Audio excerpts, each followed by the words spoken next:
राह की साजिश ए हमीद, हकीकत पर मबनी पाकिस्तानी मुजाहिद के ग्रैंड ऑपरेशन।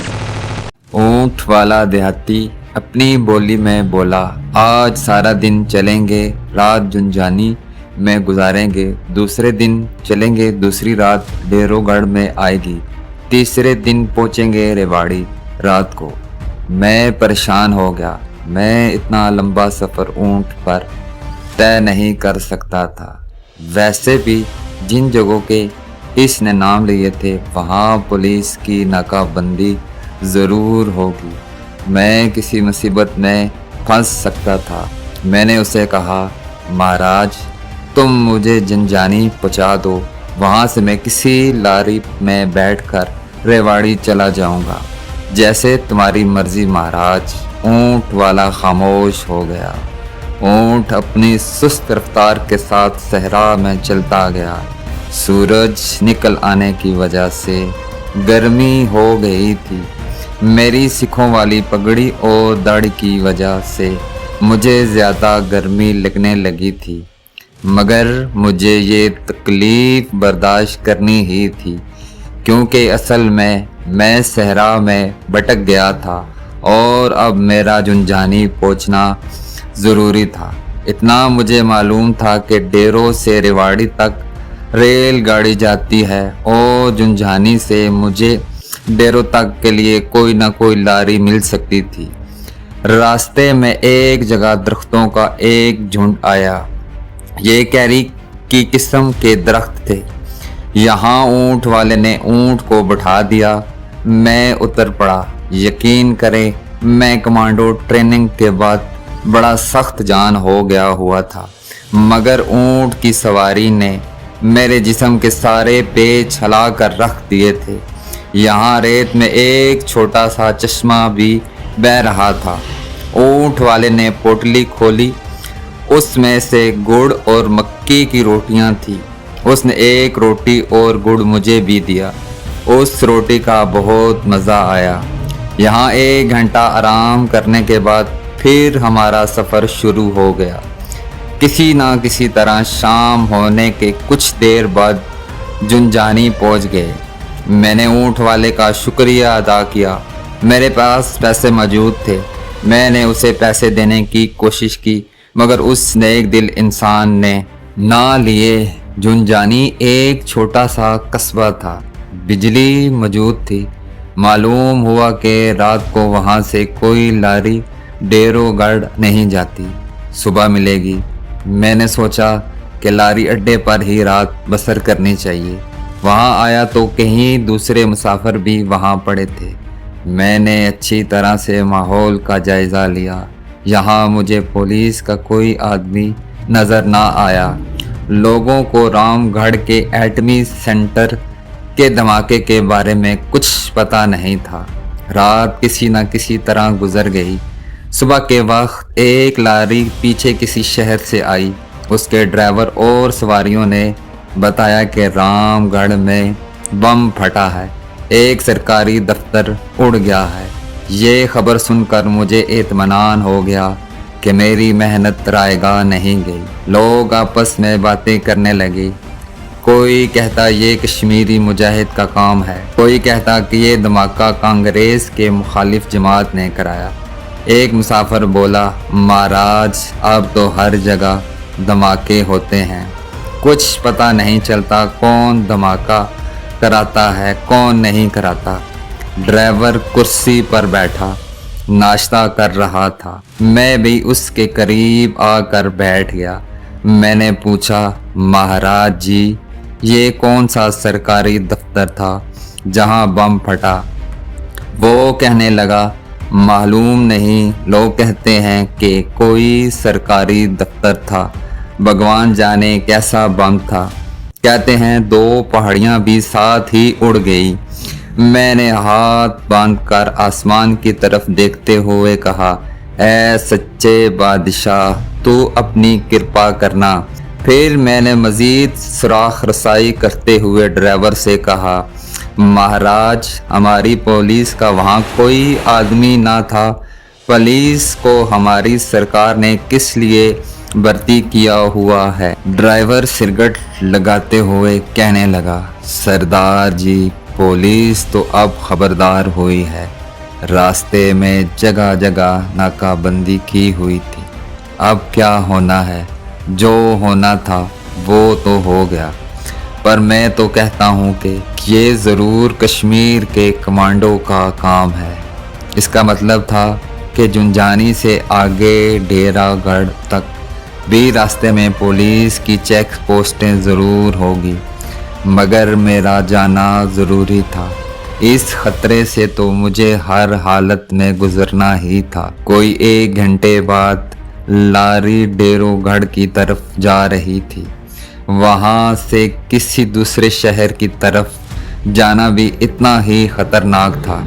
ये सारा रास्ता रेतला था, कहीं कहीं कोई दरख्त नज़र आ जाता था। गर्मी भी काफ़ी थी। लारी कोई 2 घंटे के सफ़र के बाद डेरोगढ़ पहुंची। रास्ते में पुलिस की कोई चेक पोस्ट नहीं थी। डेरोगढ़ भी काफ़ी बड़ा कस्बा था और रेलवे स्टेशन भी था। यहाँ स्टेशन के बाहर अक्सर लोगों को रामगढ़ के धमाके के बारे में बातें करते पाया।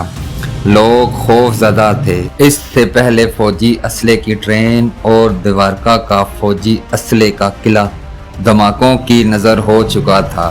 लोग इस किस्म के खदशे का इजहार कर रहे थे कि सुबह गुजरात से अब कश्मीरी कमांडरों ने राजस्थान का रुख कर लिया है। यहाँ भी अब किसी जगह धमाके हो सकते हैं। डेरोगढ़ से ट्रेन सीधी रेवाड़ी जाती थी, जहाँ से मुझे दिल्ली की ट्रेन पकड़नी थी। मैं टिकट लेकर प्लेटफार्म के गेट के पास आया तो देखा कि वहाँ बावर्दी पुलिस के कुछ सिपाही खड़े थे। वो एक आदमी के अटैची केस को खुलवा कर चेक कर रहे थे। मैंने टीटी को टिकट देकर अंदर जाने लगा तो पुलिस ने मुझे रोक लिया। उनमें एक थानेदार भी था। उसने मुझसे मेरा नाम पूछा। मैंने अपना नाम बताया, जसवंत सिंह सोडी। मैंने अपना नाम बदलने की इसलिए ज़रूरत महसूस ना की थी कि मुझे मालूम था कि एटमी मरकज़ की सारी एडमिनिस्ट्रेशन, इसके सारे दफातर और दफातर का रिकॉर्ड खौफनाक धमाकों की लगी आग में जल कर राख हो चुका होगा। मेरा नाम एटमी सेंटर की इंतज़ामिया के रजिस्टरों में ही दर्ज था। थानेदार राजस्थान का मालूम होता था। उसने मुझे घूर कर देखा और दूसरा सवाल किया, कहाँ से आ रहे हो सरदार जी? मैंने इस किस्म के सवालों के जवाब पहले ही जहन में तैयार कर रखे थे। मैंने कहा, जुंझानी से 2 मील दूर एक गुरुद्वारा है, उसकी यात्रा को गया था। अब वापस दिल्ली जा रहा हूँ। दिल्ली में गुरुद्वारा गुरु तेग बहादुर में करनथी भाई के पास ठहरा हुआ हूँ। वहाँ से वापस अपने शहर अमृतसर चला जाऊँगा। मैंने एक ही बार उन तमाम सवालों के जवाब उसे दे दिए थे जो मेरे ख्याल में वो मुझसे इसके बाद पूछने वाला था। थानेदार ने एक सवाल ही कर दिया, अमृतसर में कहाँ क्या करते हो? कोतवाली के पास रामगढ़िया हाई स्कूल है, वहाँ हिसाब का टीचर हूँ। मेरे माता पिता भी कोतवाली के पास ही रहते हैं। ठीक है, जाओ। यहाँ से मुझे रात के वक्त दिल्ली की गाड़ी मिली। इस गाड़ी में कुछ मुसाफिर राजगढ़ के भी थे। उन्होंने बताया कि रामगढ़ का पूरा कस्बा और इर्द गिर्द का सारा इलाका धमाके के बाद उड़ गया। सुना है वहाँ एटम बम बन रहा था। बम वहाँ से काफ़ी दूर राजगढ़ में थे। हमारे मकान की छत उड़ गई। आधा राजगढ़ तबाह हो गया है। हम बड़ी मुश्किल से जान बचाकर वहाँ से भागे हैं। एक मुसाफिर ने कहा, एटम बम चल गया होगा। हाँ जी, आधी रात के वक्त शोले आसमान की तरफ बुलंद होते देखे थे। इतनी गर्मी हो गई थी, हमने तालाब में छलांगे लगा दी। राजगढ़ के लोग गर्मी में झुलस कर भी मर गए, कोयला हो गए।